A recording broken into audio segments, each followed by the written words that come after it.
ఆనందించెదను యేసయ్యా నీలోనే, హర్షించెదను ఆనందించెదను. దేవునికి మహిమ కలుగును గాక. ఒక్క మాట చదువుకుందాం. అదే రాజు రాసిన 18వ అధ్యాయం 21వ వచనాన్ని చదువుకుందాం. రాజు రాసిన మొదటి గ్రంథం 18:21వ వచనాన్ని చదువుకుందాం.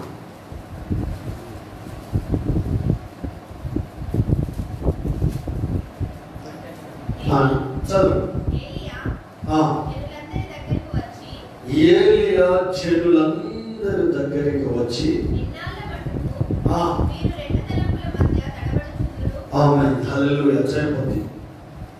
ఎన్నాళ్ళ మట్టుకు 2 తలంపుల మధ్య తడబడుతుంది. ఎవరు అంటున్నాడు?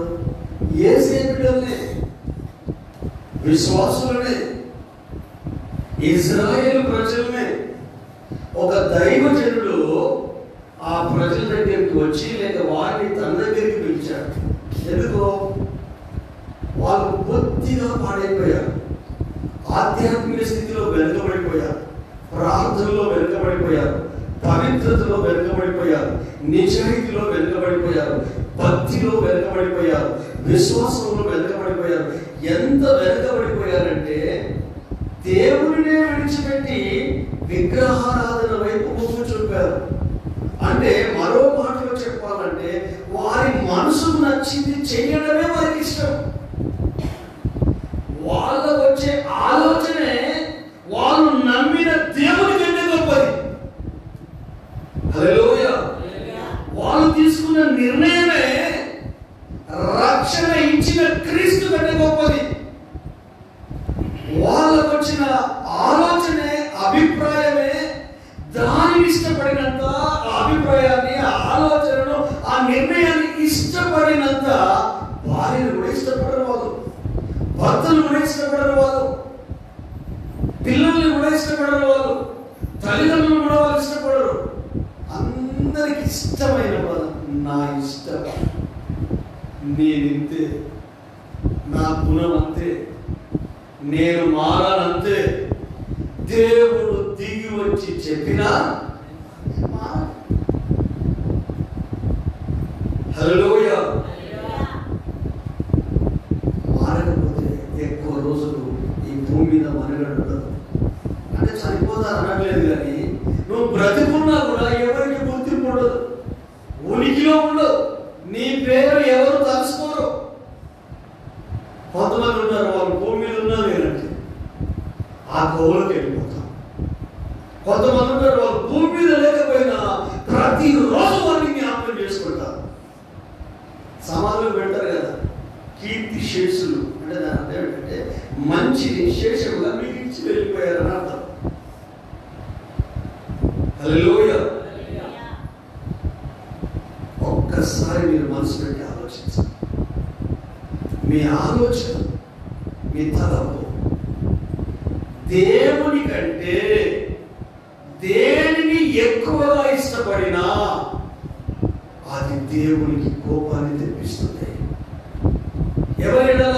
రక్షించబడిన ప్రజల ఎడల, విశ్వాసుల ఎడల, మారు మనసు బాప్తిస్మ అనుభవం కలిగి ప్రభువును ఆరాధిస్తూ, బైబిల్ చదువుతూ, ప్రార్థన చేస్తూ ప్రభు కొరకు జీవిస్తున్న ప్రజలు ఎవరైతే ఉన్నారో వారి జీవితంలో దేవుని కంటే దేనిని ఎక్కువగా ఇష్టపడిన, ప్రేమించిన పరలోకమందున్న దేవునికి కోపం వస్తారట. ఎందుకు? భూమి మీద బ్రతుకుండడానికి కారణం ఆయనే. తల్లి గర్భంలో ఆ క్రోమోజోములు, X క్రోమోజోములు, Y క్రోమోజోములు కొన్ని కోటాను కోట్ల ఉత్పత్తి అయితే వాటన్నిటిని నిర్వీర్యం చేసి ఒకే కణానికి జీవం ఇస్తే ఆ జీవమే నీవు. తల్లి గర్భంలో మనం బయటకు వచ్చాం. పుట్టుక మనది కాదు. ఆమేన్. నీ అంతా నువ్వు భూమి మీదకి వచ్చానంటున్నావా? కాదు. పెద్ద బిల్డప్ ఇస్తున్నావు ఈ భూమి మీదకి వచ్చి. అన్ని కణాలలాగా ఆ కణాలు కోట్ల, సైన్స్ తెలిసిన వాళ్ళు తెలుస్తుంది, కోటాను కోట్ల కణాలు.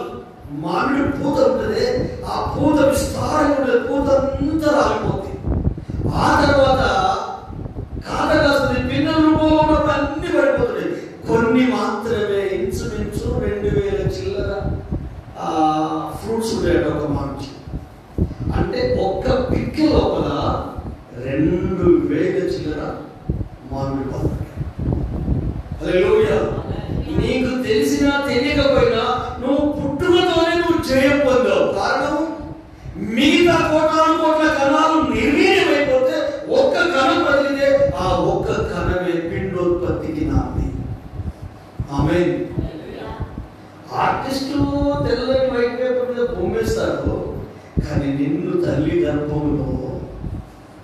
పుంజుతాడు. చేతులకు వేళ్ళకు కోట్లు, తలకు హేరు. ఇప్పుడు తెలియని కథ వేసుకున్నది వేరే సంగతి. పుట్టిన పిల్లోడు ఎంత బ్లాకేజ్ ఉన్నాయి బాబు కానీ వాటికి పెయింటింగ్ వేసాను మనం. వాళ్ళకి వచ్చే పళ్ళు ఎంత వాళ్ళు పేస్ట్ ఉండదు, పళ్ళు దోమలు అవి నా బయటే ఉంటాయి. హల్లెలూయా. దేవుని సృష్టి. పుట్టినప్పుడు కాళ్ళు పైకి పట్టి ఏడవకపోతే ఆ పాప బేబీ ఈ వీపు మీద సరుస్తుంది, నర్సోడు. అప్పుడు నిశ్వాస స్టార్ట్ అయింది. ఎప్పటి వరకు?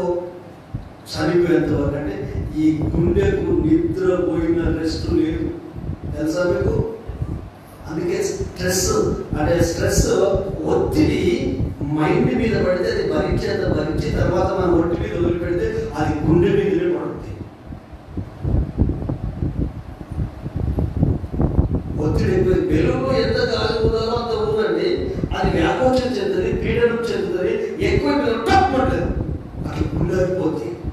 అందుకే యేసయ్య అన్నాడు, ప్రయాసపడి భారం వస్తున్న సమస్త జనులారా, నీ కులమేదైనా, నీ మతమేదైనా, నీ జాతి ఏదైనా నా యొద్దకు వస్తే నేను మీకు విశ్రాంతిని ఇస్తాను. విశ్రాంతి నెమ్మది. అన్ని ఉన్నాయి. ఈ రోజు దొరకదు నెమ్మది అందరికి. అన్ని ఉన్నాయి. ఇది లేదు అనేది లేదు మన ఇంట్లో. కానీ పీస్ లేదు, సమాధానం లేదు. తండ్రికి కొడుకు పడదు, బిడ్డకు తల్లికి పడదు, వారికి భర్తకు పడదు, అన్నదమ్ములకు పడదు, అక్కజనులకు పడదు, తల్లిదండ్రులకు పడదు, ఫ్యామిలీ మెంబర్స్ పడదు. మనం జంతువులమా?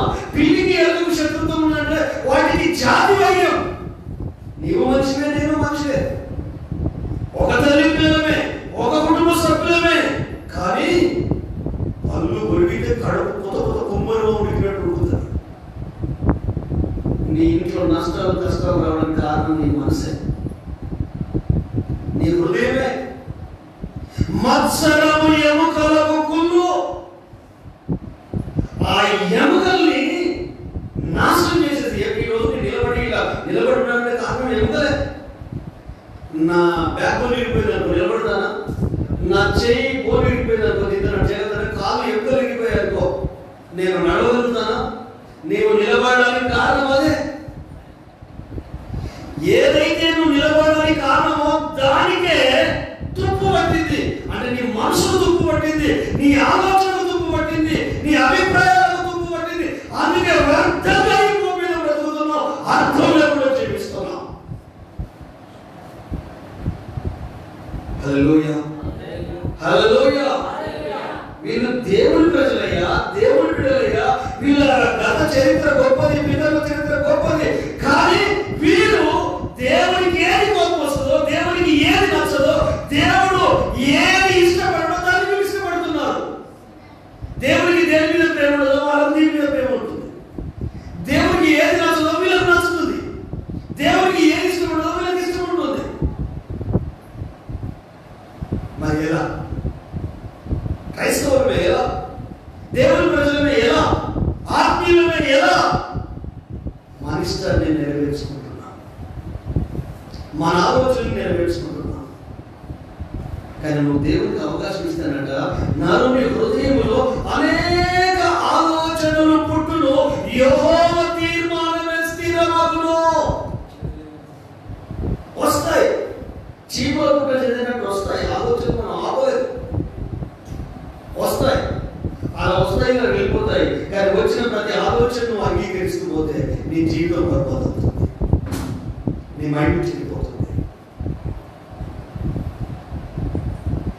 మీరెంత కాలము రెండు తలంపుల మధ్య తడబడుతున్నారంటే, యెహోవా దేవుడైతే యెహోవా పూజించు, బయలు దేవుడైతే బయలు పూజించు.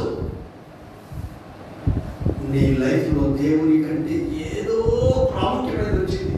అందుకే నీ విశ్వాసం దెబ్బతిన్నది, నీ భక్తి దెబ్బతిన్నది, నీ ఆలోచన మారింది, నీ ప్రవర్తన మారింది, నీ గుణమే మారింది, నీ వ్యక్తిత్వమే మారింది. ఏంటంటే బ్రతుకున్నామంటే బ్రతుకున్నాం, నీకు తెలియకుండా నటన ఎప్పుడో వచ్చేసింది. నీకు నటించుకుంటూ బ్రతుకుతున్నావు. ఎప్పుడు చూసినా భయం భయం. నటించేటప్పుడు ఎప్పుడు భయమేనండి. ఎందుకు? ఆ ముఖం కలర్ ఎలా మెలిసిపోతుందో తెలియదు. ఈ మేకప్ వేసుకొని అందంగా కనపడడానికి బ్యూటీ పార్లర్ పోయి చేస్తారు చూడండి. వాళ్ళు మేకప్ ఉంటేనే వాళ్ళు చూస్తాం. ఒకవేళ మేకప్ లేకుంటే ఎప్పుడన్నా పొరపాటున కనపడనుకో అందరి కారంగా ఉంటుంది, చూడలేము. వాళ్ళు అనిపిస్తుంది. వాళ్ళు ఎప్పుడు మేకప్ ఉంటేనే మంచిది. హల్లెలూయా.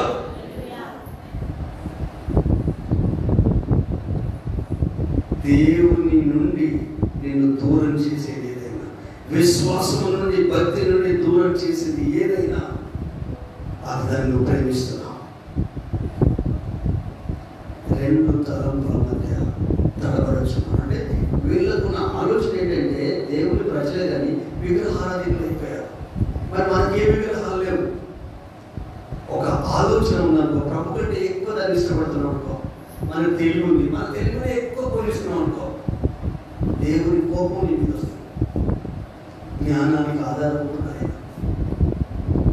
అనుభవం ఉందనుకో, అనుభవాన్ని ఎక్కువ చేస్తున్నాం అనుకో దేవుడి కంటే.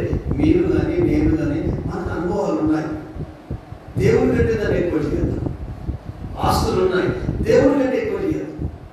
పిల్లలు ఉన్నారు, వారిని దేవుడి కంటే ఎక్కువ ప్లేస్లో ఉంచొద్దు. భార్య భర్త ఉంది, వారిని దేవుడి కంటే ఎక్కువ ప్లేస్లో పెట్టొద్దు. ఉద్యోగము వ్యాపారం ఉంది, దేవుడి కంటే ఎక్కువ ప్లేస్లో పెట్టొద్దు. ఎందుకు? కాలగతులన్నీ ఆయన విషయంలో ఉన్నాయి.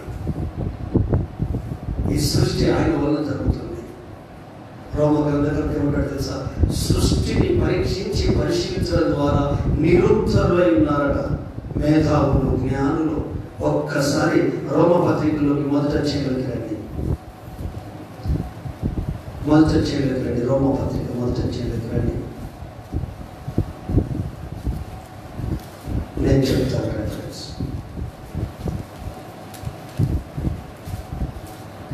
మొదట అధ్యాయము 20వ వచనం నుండి చదువుకుందాం. ఈ మైకులు చదువుతాను జాగ్రత్త. ఆయన అదృశ్య లక్షణములు అనగా ఆయన నిత్య శక్తియు దేవత్వమును జగతుత్పత్తి మొదలుకొని సృష్టింపబడిన వస్తువులను ఆలోచించుట వలన తేటపడుచున్నవి గనుక వారు నిరుత్తరులై ఉన్నారు. మరియు వారు దేవునిని ఎరిగి ఆయనను దేవునిగా మహిమపరచలేదు, కృతజ్ఞతాస్తుతులు చెల్లింపలేదు. కానీ తమ వాదముల యందు వ్యర్థులైవి. వారి అవివేక హృదయము అంధకారమాయను. తాము జ్ఞానులమని చెప్పుకొనుచు బుద్ధిహీనులైరి. వారు అక్షయుడకు దేవుని మహిమను క్షయమగు మనుషుల యొక్కయో పక్షుల యొక్కయో చతుష్పాద జంతువుల యొక్కయో పురుగుల యొక్కయో ప్రతి స్వరూపముగా మార్చిరి. ఆమేన్. ఈ సృష్టిని గురించి ఆలోచించిన, చంద్రుని గురించి ఆలోచించిన, సూర్యుడి గురించి ఆలోచించిన, భూమిని గురించి ఆలోచించిన, అగ్ని గురించి ఆలోచించిన, గాలిని గురించి ఆలోచించిన, ఈ సృష్టిని గురించి ఆలోచిస్తే వాళ్ళకు జవాబు దొరకదు. దేవుడు అనేవాడు ఉన్నాడు, అయినా దేవుడిని మైపరచలేదట, అయినా ఆయన కృతజ్ఞతాస్తుతులు చెల్లించలేదట. వాళ్ళకు జ్ఞానులమని చెప్పి వారి అవివేక హృదయం అంధకారం అయిపోయింది. అంటే జంతువుల రూపాన్ని, పక్షుల రూపాన్ని, పురుగుల రూపాన్ని చేసుకొని ఇవే మాకు దేవుళ్ళు. దేవుడేమో మనిషికి చేసుకుంటే మనిషి ఏమో విగ్రహం చేసుకొని పూజిస్తున్నాడు. నీ మనసును వశపరుచుకున్నదేదో, నీ ఆలోచనలు వశపరుచుకున్నదేదో అది విగ్రహం. అదేం చేస్తుంది? నిన్ను ఆరాధించకుండా, ప్రార్థించకుండా, ప్రభువు భయపడకుండా, బైబిల్ చదవకుండా, నిజాయితీగా జీవించకుండా, యథార్థంగా బ్రతకకుండా అడ్డుకునేది ఏదైనా అది విగ్రహమే. అందుకే ఆలోచనకర్త అయిన దేవుని యొక్క ఆలోచన పొందుకోవాలి. ఒకే తలంపు, బాప్తిసం ఒకటే, విశ్వాసం ఒకటే, పరిశుద్ధత ఒకటే. హల్లెలూయా. రెండు తలంపులు ఉంటే తడబడతాం, మనం చాలాసార్లు విన్నాం కదా. రిబ్కా గర్భవతి అయింది. కొరకు ప్రార్థన చేశాడు. ఎవరు? ఇస్సాకు. ప్రార్థన చేస్తే దేవుడు ఆమె గర్భాన్ని తెచ్చాడు. కానీ ఆమె ఏమని ప్రార్థన చేసిందో ఒకసారి చూద్దాం. 21వ అధ్యాయం రండి. ఆదికాండం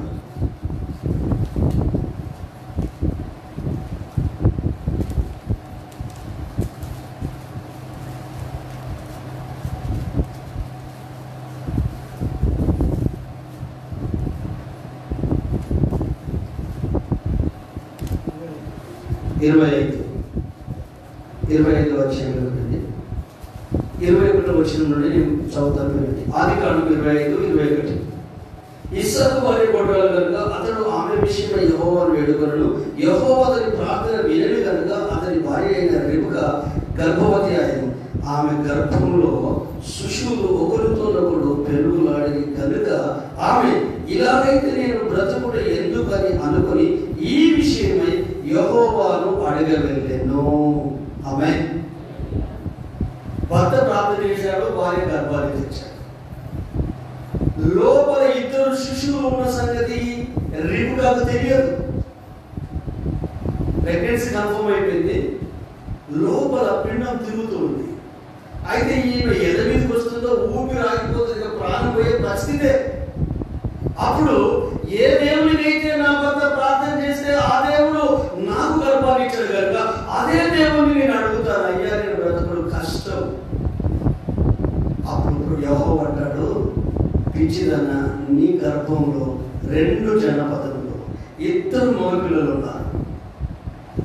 లోపల బేబీ తిరిగితే తల్లికి ఆనందం, కానీ 2 బేబీలు, 2 శిశువులు కొట్లాడుకుంటున్నారని కదా. పెనుగులాట. ఒకే వ్యక్తి లోపల 2 శిశువులు ఉన్నారు, వాళ్ళు తినడం లేదండి, పెరుగులాడుతున్నారు. అలాగే నీవు నేను మనమున్నాం కదా, మన మెదడుకుడే, కానీ మనకు 2 తలంపులు ఉన్నాయి. హల్లెలూయా. ఒకదానితో ఒకటి పెరుగులాడుతుంది. అందుకని పౌలు అంటాడు, నా మనసు నందున్న నియమముతో నేను పోరాడుతున్నాను. చేయకూడదనుకుంటున్నాను పాపము, కానీ చేయకుండా ఉండలేకపోతున్నాను. అక్కడికి వెళ్ళకూడదనుకుంటున్నాను, కానీ వెళ్ళకుండా ఉండలేకపోతున్నాను. మాట్లాడకూడదనుకుంటున్నాను, మాట్లాడకుండా ఉండలేకపోతున్నాను. నా వల్ల కావడం లేదు. మంచిగా ఉండాలనుకుంటున్నాను, మంచిగా ఉండలేకపోతున్నాను. కోపాన్ని తీసేయాలనుకుంటున్నాను, తీసేసుకోలేకపోతున్నాను. ప్రేమగా పిల్లలతో ఉండాలనుకుంటున్నాను, ఉండలేకపోతున్నాను. మంచిగా జీవించాలనుకుంటున్నాను, ఉండలేకపోతున్నాను. అయితే నా మనసు నందు ఒక నియమం ఉంది, ఆ నియమంతో నేను పోరాడుతున్నాను. ఆమేన్. మన మనసు కుక్కతో కలంటట, పట్టుకున్నప్పుడే చక్కగా ఉంటుందట. హల్లెలూయా. మనిషి మైండ్ మంకి లాంటిదట, కోతి లాంటిది. ఏమైనా ఈ చెట్టు జాతడు, ఆ చెట్టు జాతడు, దూకుడు పనే, స్థిరంగా ఉండదు monkey. Jumping jumping jumping. Hallelujah. కానీ దీనిని మంచిగా చేసుకోవాలంటే నీ ఆలోచన ప్రభు విధానం. యెషయా గ్రంథం 20వ అధ్యాయం 3వ వచనం. ఎవని మనసు నీ మీద ఆనుకొనునో వానిని పూర్ణ శాంతి గల వానిగా కాపాడుతావు. ఏలయనగా వాడు నీ యందు విశ్వాసం ఉంచి ఉన్నాడు గనుక కలవరపడడం. ఆమేన్. అంటే నీ మనసును నువ్వేం చేయాలి? యేసుకి అప్పగించాలి. ఈ 2 తరపులు, ఉదాహరణకు మనీ తరపున బైబిల్లో జరిగిన సంఘటన.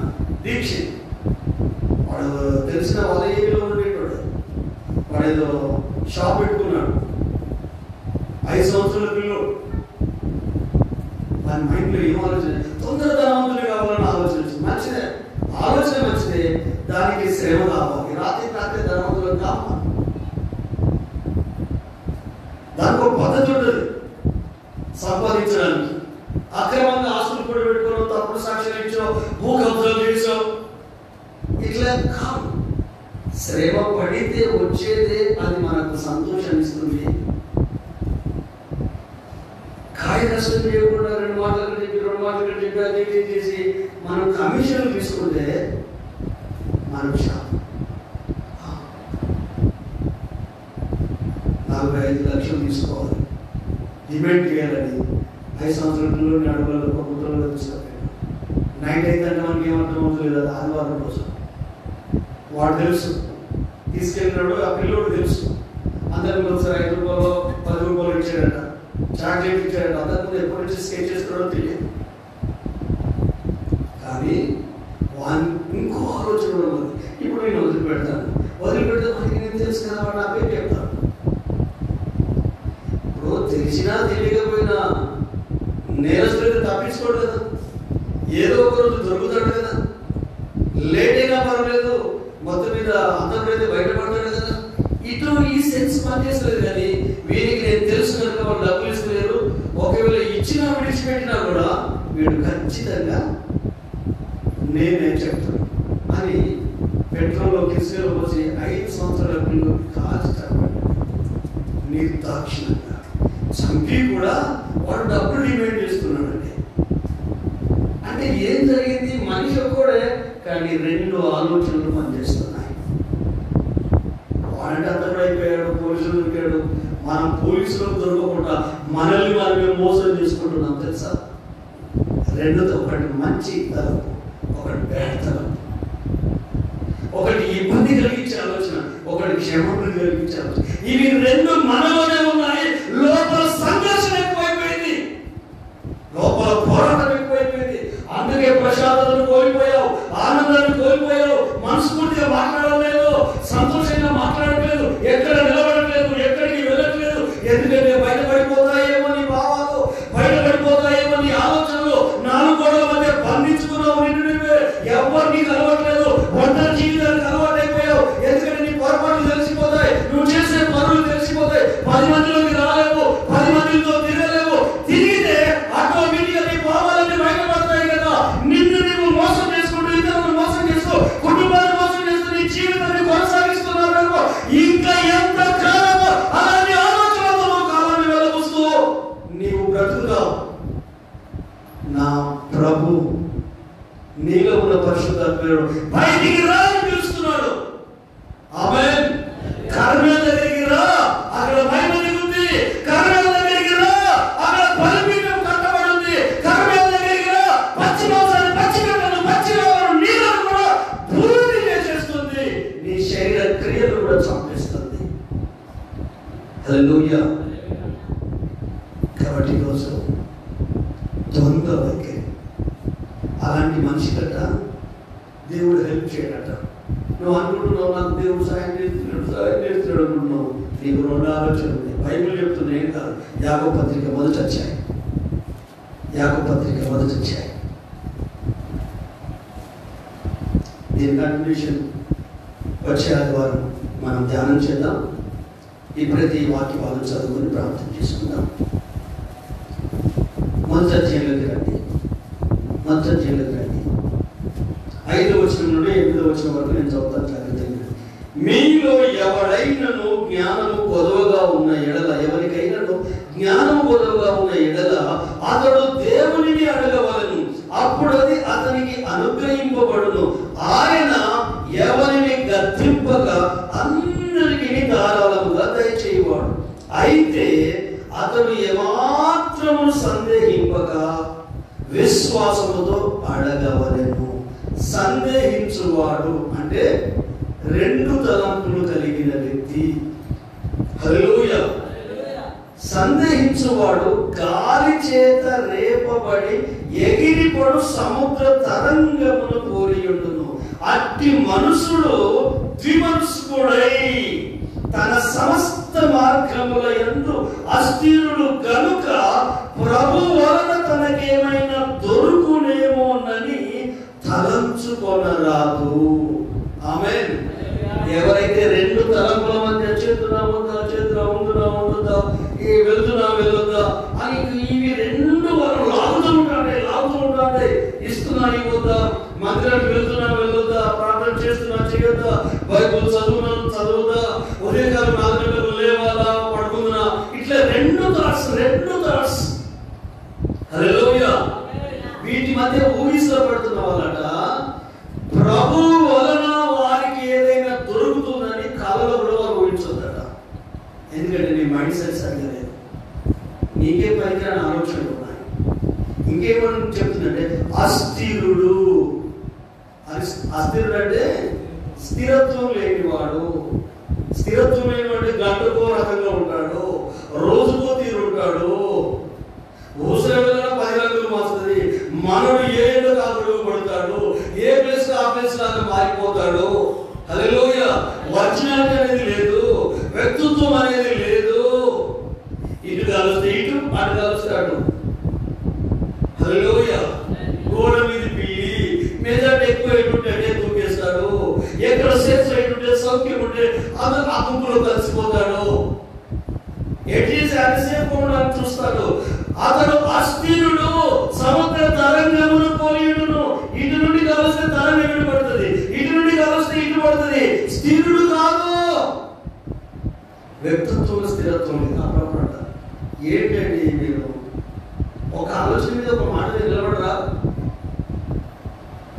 3 రోజుల్లో 30 ఆలోచనలు చెప్పా, ఒక్కటి కూడా నువ్వు కరెక్ట్ చేయలేదు. అంటే మనకు స్థిరత్వము దేవుని ద్వారా మాత్రమే వస్తుంది. ద్విమనస్కుడు, ద్వంద్వ వైఖరి, 2 ఆలోచనలు, 2 తరపులు అది మన జీవితానికి ప్రమాదాన్ని తీసుకొస్తాయి. హల్లెలూయా. అందుకే యేసుక్రీస్తు ఒక మంచి పేరు ఏంటో తెలుసా? ఆలోచనకర్త. ఆమేన్. ఆయన ఆశ్చర్యకరుడు, ఆలోచనకర్త, నిత్యుడగు తండ్రి, సమాధాన అధిపతి అని అతనికి పేరు. అంటే ఆయన పేరు ఆలోచనకర్త. దేవునికి ఆలోచనలు ఉన్నాయి కనుక మనకు ఆలోచన ఇచ్చాడు దేవుడు. ఆలోచనలు గొప్ప వరం అండి, గొప్ప వరం. కానీ నువ్వు ఆలోచనలో పట్టబడుతున్నావు. ఈరోజు నీ జీవితాన్ని ప్రభువుకు అప్పగించావు. నేను చనిపోతానేమంటుంది అమ్మాయి. ఇంతకుముందే ఆ వీడియోలో ఇంటికి పంపించారు, సురభులుగా పంపిస్తే పిల్లవారి గొంతు కోసి లోపల గుండె తింటారు అక్క. ఇవన్నీ కారణం టెలివిజనే. థ్రిల్లర్ మూవీస్, దయ్యాలాగా సినిమాలు చూడడం, ఏ పిక్చర్లో చూసినా మర్డర్లు, మానవంగాలు, అత్యాచారాలు, ఇవి చూస్తూ ఉంటే మనకు తెలియకుండా మన మనసు మీద ఆలోచనలు పొరుగుతాయి. అప్పుడే ఏం కాదు, ఎట్లా విత్తనాలు వేగానే మొలకెత్తాయి కదండి, కొంత టైం పడుతుంది కదండి. అలా మెల్లగా పొదిగి వాడు మృగంలాగా మారిపోతాడు. ఆ అమ్మాయి మృగంలాగా మారిపోతాడు, జంతువులాగా మారిపోతాడు. సమాజంలో జరుగుతుంది. ఎందుకు చెప్తున్నానంటే కొంచెం మీరు ఆలోచించాలని. మొత్తం సోషల్ మీడియాలో ఎందుకు చెప్తున్నాడు మాస్టర్ అనుకోమాకండి. మీకు తెలిసింది అర్థం చేస్తే కొంత పని నాకు సులువు అవుతుంది, నేను కష్టపడమని. దయచేసి అందరూ లేచి పడదామా? లేచి మనం కళ్ళు మూసుకుందామా? కళ్ళు మూసుకున్న నీవో ఎన్ని రకాల ఆలోచన చేస్తున్నా. ఏ ఒక్క ఆలోచన నన్ను నెరవేరింది 5 రోజుల వరకు. కడవకు అనేక రంధ్రాలు ఉంటే పగులుతుంది, తడవకు అనేక రంధ్రాలు ఉంటే మన్నుతుంది. మనిషికి అనేక ఆలోచనలు ఉంటే ఏ ఒక్క ఆలోచన నెరవేరదు. నరుని హృదయం ఘోరమైన వ్యాధి గలది, దాన్ని గ్రహించగలవాడు ఎవడు లేడు. మన కుటుంబ సభ్యులు, మన ఫ్యామిలీ మెంబర్స్, మనుషులు అనేవాళ్ళు అందరూ మనకు సగం మాత్రమే అర్థమయ్యారు, ఇంకా సగం అర్థం కాదు కూడా. భార్య, భర్తలు, పిల్లలు, తల్లిదండ్రులు, ఫ్యామిలీస్ ఎవరికెవరు అర్థం కాదు. ఒక సగం మాత్రమే తెలుసు. మిగతా సగం దేవుడికి తెలుసు, నీకు తెలుసు. డార్క్ సైడ్ ఒక లైఫ్ ఉంది నీకు, లైట్ సైడ్, వెలుగు సైడ్ కనిపించేది అది నిజమైంది కాదు. నేను సవాల్ చెప్తున్నాను. ఈరోజు నా ప్రభు నీతో మాట్లాడుతున్నాను. ప్రమాదం ముంచుగా రాకముందే, నష్టం నీ డోరు తగ్గకముందే, సైతాను నీ గుండెలు గుట్టకముందే, లూసిఫర్ నీ ఇంటికి చిన్న వేదన చేయకముందే, సెకండ్ థాట్ ఏసే అప్పగించి దాని వలన గొడవలు, దాని వలన అబద్ధాలు, దాని వలన అసూయలు, దాని వలన కోపతాపాలు, ఆ ఆలోచన వలన నీ ఆరోగ్యం కూడా నశించిపోతుంది. నీకు, నీ కుటుంబానికి, నీ ఫ్యామిలీకి నెమ్మదిని, ఆనందాన్ని, సంతోషాన్ని ఇచ్చేది కాదు అవి. నువ్వు నమ్మిన దేవుడు కూడా ఆ ఆలోచన బట్టి సంతోషించేవాడు కాదు. నా కుమార్తె ఇలా ఆలోచిస్తుంది, నా కుమారుడు ఇలా ఆలోచిస్తున్నాడు, నా పిల్లలు ఇలా ఆలోచిస్తున్నారు, వీళ్ళ కొరకు నా ఏకైక కుమారుడిని లోకానికి పాప శరీరంలో పంపి శిలువకు అప్పగించి, మరణానికి అప్పగించి, రామవారికి అప్పగించి, దెబ్బలకు అప్పగించి, మేఘలకు అప్పగించి, కొరడాలకు అప్పగించి నేను శిలువలో బలిపశువుగా మారిస్తే ఆ శిలువ మరణం వృధా అవ్వాల్సిందేనా? ఆ త్యాగం వృధా అవ్వాల్సిందేనా? ఆ ప్రేమ నిర్వీర్యం కావాల్సిందేనా? కాదు, కాకూడదు. ఎందుకు నువ్వు ఇంకా మనసును గట్టపరుచుకొని, హృదయాన్ని బండరాయిగా చేసుకొని దేవుని మనసును, దేవుని ఆలోచన ప్రయోజనం పెట్టి నీకు నచ్చినట్టు ఎంతకాలం జీవిస్తావు? వద్ద నిత్య జీవం, పరలోకం వద్ద, పరిశుద్ధులతో సహవాసం వద్ద, తేజవాసుల స్వాస్థ్యం వద్ద, ఆ యుగాలు దేవుని సన్నిధిలో గడిపే భాగ్యం వద్ద, ఆయన ముఖ దర్శనం నీకు అక్కర్లేదా?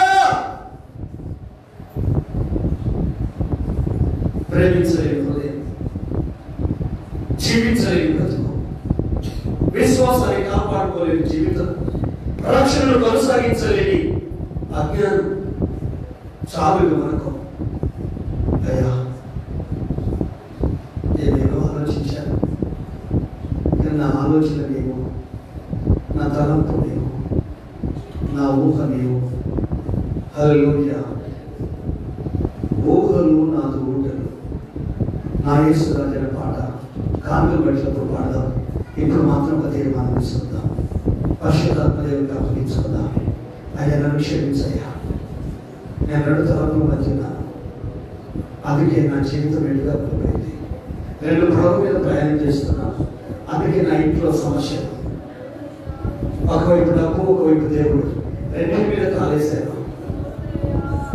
డబ్బుకు నువ్వు యజమానుడివి, యజమానురాలివి కావాలి, నా దేవునికి నువ్వు దాసుని కావాలి. డబ్బు నీకు యజమానుడైతే దేవునికి నువ్వు దాసుడవు కాలేవు. 2 పడవల ప్రయాణం వద్దు, రెండింటికి జెండర్ రేబడి వద్దు. ఈరోజు నా ప్రభు నీ ఆలోచనలు గుర్తుపెట్టాడు, నీ తలపును గుర్తుపెట్టి మాట్లాడుతున్నాడు. మరణము సమీపంగా ఉంది, శ్రావణ నిన్ను పలకరించాలనుకుంటుంది. సాతాను పరిగెత్తిస్తున్నాడు, నెమ్మదిగా కూడా పరిగెత్తిస్తున్నాడు, ప్రశాంతంగా కూడా పరిగెత్తిస్తున్నాడు. నీ విలువలు కావాలనుకుంటున్నాడు, నీ గౌరవాన్ని మంచి చేయాలనుకుంటున్నాడు, నీ జీవితాన్ని సమాధానం చేయాలనుకుంటున్నాడు. సహోదరి సహోదరుడు, ఆయన హెచ్చరిస్తున్నాడు. ఆయన హెచ్చరికలు బేఖాతరు చేస్తే నువ్వు బ్రతికిన దినాలు, శ్రమలు, కన్నీళ్ళు, కష్టాలు బాధపడే అవకాశం ఉండదు. ఒకటే ఆలోచన, ఒకటే తలంపు, ఒకటే ధ్యాస, ఒకటే ధ్యానం, ఒకటే శ్వాస. దావీదు మహారాజు అన్నాడే, నేను పడుకున్న మంచం మీద నేను పడుకొని నీ వాక్యాన్ని, నీ మాటలను నేను ధ్యానించినప్పుడు, నిన్ను గురించి ధ్యానించినప్పుడు క్రొవ్వు మెదడు దొరుకునంతగా నాకు తృప్తి కలుగుతున్నది నా మనసుకు, నా ప్రాణానికి. చెడ్డ స్నేహాలే వదిలే. స్నేహితుడు అంటే నీ మంచి కోరగా నేను చెడగొట్టినవాడు స్నేహితుడు ఎలాగతాడు, నిన్ను లాసు చేసేవాడు స్నేహితుడు ఎలాగతాడు, నీ డబ్బులు మంచి ఖర్చు పెట్టేవాడు స్నేహితుడు ఎలాగవుతాడు. నీ ఆరోగ్యాన్ని పాటు చేసి, నీ బ్రతుకులు పాటు చేసి, నీ జీవితాన్ని పాటు చేసి, నీ సాక్ష్యాన్ని చేయాలంటే నీ బ్రతుకులు మూసిగా పడేసేవాడు స్నేహితుడు ఎలా అవుతాడు? వెనకకు తిరిగి చూడు, నువ్వు పాడైంది స్నేహితుల ద్వారా. వెనకకు తిరిగి చూడు, నువ్వు చెడిపోయింది చెడ్డ స్నేహితుల వలన. నీ నీకు ఇంట్లో విలువ ఉందా, గౌరవం ఉందా, సమాజంలో ఉందా, సంఘంలో ఉందా, బయట ఉందా? లేదు. నువ్వెంత రహస్యంగా చేసినా యేసే కన్నులో కనిపిస్తుంది, జనానికి కూడా కనిపిస్తుంది. దేవుని కళ్ళు మోయగలుగుతావా? నీ మనస్సాక్షిని చంపుకోగలుగుతావా? నీ అంతరాత్మను చంపుకోగలుగుతావా? ఎందుకు? నీ ఇల్లు నవ్వుల పాలైపోయింది, నీ కుటుంబం బజారు పాలైపోయింది, నీ చుట్టూన్న వాళ్ళని నేను నట్టేట్లో ఉంచాను. నీతో ప్రేమగా మాట్లాడి నిన్ను పొగడటంతో ముంచేసి ఈ రోజు నీవు రేవు రాకుండా అభివృద్ధి చెందకుండా నీ బ్రతుకును నేలపాలు చేశారు. ఫస్ట్ గాడ్, దేవుడు, తర్వాత నీ ఫ్యామిలీ, తర్వాత నువ్వు చేసే పని, వ్యాపారం, ఉద్యోగం. ఇవి 3 వ్యాపకాలు తప్ప ఇంకే వ్యాపకం ఉండదు. నీ దగ్గరికి వచ్చే ఏ వ్యక్తి అయినా వానికి అవసరత ఉంది నీతో, తప్పగా కూడా వస్తున్నాడు. నీకు అర్థం కావట్లేదు, పిచ్చోడా, నీ మైండ్ బాగైపోయింది, నీ మనసు చెడిపోయింది, నీలో ఉన్నాయి. అందుకే ఊడిసలాడుతున్నావు, అందుకే చస్తే బాగుడు అనుకుంటున్నావు. వాడు నిన్న చేయాలనిపించింది, చేసిన తర్వాత నీకు నేను తెలుసు కదా, రేపు పొద్దున పడగడ పోతుందని పిల్లలు చంపాడు. చంపిన తెలుపుకుంటున్నాడా? గుర్తించలేదా? అని పట్టుకోలేదా? నెరీజులంతా అందరూ చూస్తుండగా, ఎన్కౌంటర్ చేయాలి, అందరూ చూస్తుండగా వాని మీద పెట్రోల్ పోసి కాలుపోయారు అంటున్నారు. ఎవడెక్కడ కూడా ప్రేమిస్తున్నాడా? వాని మూర్ఖత్వాన్ని బట్టి 2 తరాలే కారణం. సహోదరి సహోదరుడా, నిన్ను కన్న తల్లిదండ్రులు నీ వల్ల కండబడి పెట్టుకోవద్దు. బ్రదర్, నీ భార్య నీ వల్ల కండబడి పెట్టుకోవద్దు. సిస్టర్, నీ వల్ల నీ భర్త కండతడి పెట్టద్దు. పిల్లలారా, తల్లిదండ్రుల కన్నీళ్ళు చూపించద్దు. తల్లిదండ్రుల పిల్లలను కండతడి పెట్టేది చేయొద్దు. మెయిన్ రీజన్, ఒక వరంలో 2 కత్తులు ఉండవు, 2 థాట్స్, 2 తలంపులు, ద్వంద్వ వైఖరి, ద్విమనస్తత్వం, 2 మనసులు, 2 మనస్తత్వాలు, 2 గుణాలు, 2 ఆలోచనలు, 2 అభిప్రాయాలు. తూర్పు పడమర కలుగుతాం, ఇనుము మట్టి పోస్తాం. ఈరోజు నా ప్రభు నీతోనే మాట్లాడుతున్నాడు. ఎవరితో భ్రమపడకు. ఈ రోజు న్యూ లైఫ్ స్టార్ట్ చేయండి. ఒకే ఆలోచన నా దేవుడు, ఒకే ఆలోచన నా కుటుంబం, ఒకే ఆలోచన నా బాధ్యతలు, నేను చేసే పనులు. ఇంకెంతకాలం నీకు నచ్చిన జీవిస్తా? ఇంకెంతకాలం నీకు ఇష్టం వచ్చినట్టు బ్రతుకుతావు? మానవా? మనసును మార్చుకోవా? దేవుని ఆలోచనలు లొంగిపోవా? పరిశుద్ధాత్మకు అప్పగించుకోవా? క్రీస్తు శిలువ మరణం నీ ఎలా వృధా కావాల్సిందేనా? ఆయన మరణం నీ విలువ లేదా నీ జీవితంలో? సబ్మిట్, సమర్పించుకో, సరెండర్ అయిపో. నీ గుణగణాలు చూస్తే ప్రాణం పెట్టాలనిపించాలి, ప్రాణం తీయాలనిపించదు,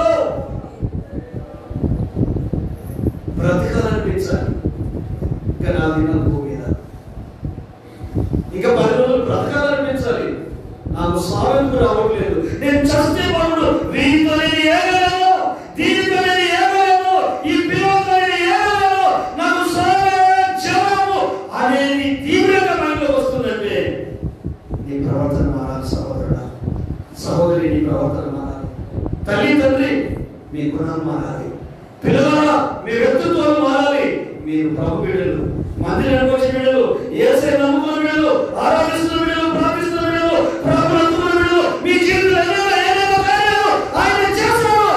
కృతజ్ఞులై ఉండాలి. దేవుడిగా ఏర్పరచాలి. భార్యను భర్తగా గౌరవించాలి, భార్యను భార్యగా గౌరవించాలి, భర్తను భర్తగా గౌరవించాలి, పిల్లలు పిల్లలుగా గౌరవించాలి, కుటుంబాన్ని కుటుంబంగా గౌరవించాలి. నువ్వు జంతువు కాదు, నువ్వు మృగాలు కాదు, నువ్వు మనిషి. నీకు మనసు ఉంది, నీకు ఆలోచనలు ఉన్నాయి. ఏది రైటో ఏది రాదో నీకు తెలుసు. ఆయన అమూర్ఖంగా ప్రవర్తిస్తున్నాడు. నీ జీవితాన్ని నీవే నాశనం చేసుకుంటున్నా. ఖచ్చితంగా ఆ పచ్చి మాంసాన్ని దేవుడు దహించి వేస్తాడు. పచ్చి మాంసం అలాగే ఉంటే బ్యాడ్ స్మెల్ వస్తుంది. ఆ తర్వాత పురుగులు పడతాయి. ఆ తర్వాత భయంకరంగా ఉంటుంది. నీ లైఫ్ అంతే. నీ థాట్ చేంజ్ చేసుకోకపోతే నీ నుండి దుర్వాసన వస్తుంది. దుర్వాసన అంటే ఏకీ పాపం. నేను ప్రేమించే వాళ్ళని ఆశ్రయించుకుంటాను, నేను గౌరవించే వాళ్ళని చూస్తారు. ఎందుకంటే నీ లైఫ్లో ఇంకో కోణం ఉంది. ఈరోజు నా ప్రభు నన్ను ఇష్టపడితే, నన్ను ప్రేమిస్తే దేవుడిని ప్రేమించే తప్పలేదని క్రీస్తుని హత్తుకునే ఏ వ్యక్తిని మొట్టమొదటి స్థానం యేసుకి ఇస్తే, పిల్లల కంటే, భార్య కంటే, భర్త కంటే, సంస్థల కంటే యేసు వాక్యానికి, మందిరానికి, పరిచర్యకు, దేవుని ఆలోచనకు ఎవరైతే మొట్టమొదటి స్థానం స్థాయిస్తారో వాళ్ళ లైఫ్ అందరంత ఎత్తులో ఉంటుంది. బానిసలుగా ఉన్న దానియేలు 3 రాజులు మారిన, 3 ప్రభుత్వాలు చేంజ్ అయినా దానియేలు చేంజ్ అవ్వలేదండి. కాంగ్రెస్ వచ్చిందనుకో, కాంగ్రెస్కి సంబంధించిన వాళ్ళే పదవులలో, అధికారాలలో ఉంటారు. అంటే ఎస్పీలు కానీ, డిఎస్పీలు కానీ, కలెక్టర్లు కానీ. టీడీపీ వచ్చిందనుకో, వాళ్ళకు కానంటే తన్నారనే వాళ్ళని మాత్రమే ఉంచుకుంటారు. కలెక్టర్లు, ఎస్పీలు, డిఎస్పీ కానీ. టీఆర్ఎస్ వచ్చిందనుకో, వాళ్ళకి సంబంధించిన వాళ్ళనే ఉంచుకుంటారు. ఒక్కొక్క పార్టీ ఒక్కొక్క. కానీ 3 పార్టీల వాళ్ళు వచ్చిన దానియేలు కోసం అది దైవత్వం అంటే, నాయకులు ఇచ్చే గౌరవం అంటే, దేశం ఇచ్చే గౌరవం అంటే. కాలాలు మారినా, మనుషులు మారినా, తరాలు మారినా, పరిస్థితులు మారినా, వ్యక్తులు మారినా, నీ మనసులో యేసుని ఎత్తుకోవాలి, వాక్యాన్ని ఎత్తుకోవాలి, క్రీస్తుని ఎత్తుకోవాలి, క్రీస్తులో స్థిరంగా నిలబడాలి. డౌట్ దేవుడు వెంబడించదు. బ్రతికితే ఏసేపుడు బ్రతుకుతారు, చస్తే ఏసేపుడు చస్తారు అన్న భావన తండ్రికి రావాలి, తల్లికి రావాలి. అది చూసిన పిల్లలు అదే బాటలో నడవాలి. వారిని చూసిన ఫ్రెండ్స్ అదే బాటలో నడవాలి. అప్పుడు సమాజం బాగుంటుంది, ప్రజలు బాగుంటారు, కుటుంబాలు బాగుంటాయి. మనసునే నడుము కట్టుకోవా? కాలక్షేపంలో వస్తున్నావా మందిరానికి? ఇంకెప్పుడు నీ లోపల మార్పును దేవుడు, నేను చూసేది ఎప్పుడు చేంజ్ అవుతాం. 2 చేతులు తగ్గింది, కృతజ్ఞతాస్తుతులు చెల్లించి యేసే నామాన్ని కనపరిచి ప్రార్థన చేసుకుందాం. హల్లెలూయా, ప్రైజ్ ది లార్డ్, హల్లెలూయా.